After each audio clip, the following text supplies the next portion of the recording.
এটা আমার দীঘা ব্লগের পার্ট 8। সো লাস্ট ব্লগে শেয়ার করেছিলাম যে ব্রেকফাস্ট করে চলে গেছিলাম সমুদ্রের জলে স্নান করতে। বাবা নেমেছিল, আমি আর মা বল খেলছিলাম আর চটি পাহারা দিচ্ছিলাম।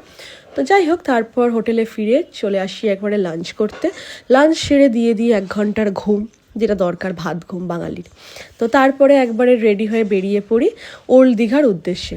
এই যে জাহাজ বাড়ির একটা সুন্দর ভিডিও করে নিয়েছিলাম, জাহাজ বাড়িটা দূর থেকে দেখলাম। আমি ফার্স্ট টাইম দেখলাম এটা জাহাজ বাড়ি। যে যাওয়ার সময় মন্দিরের সামনে দিয়ে ক্রস করি, তখন তো যাইনি, তখন শুনেছি যেহেতু সন্ধ্যাবেলাটা ভালো লাগে বলে ভাবলাম সন্ধ্যাবেলায় যাব।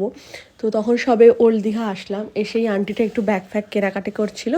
অনেক কিছু কেনাকাটি করার জন্যে মেনলি ওল্ড দীঘাতে আসা।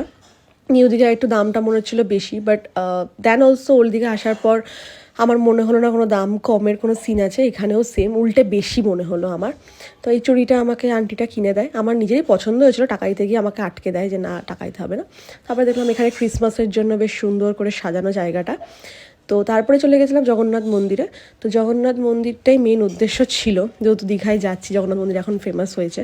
তো ওইটা আসবে নেক্সট পার্ট ব্লগে। তো চলো টাটা, দেখা হবে আবার নেক্সট ভিডিওতে।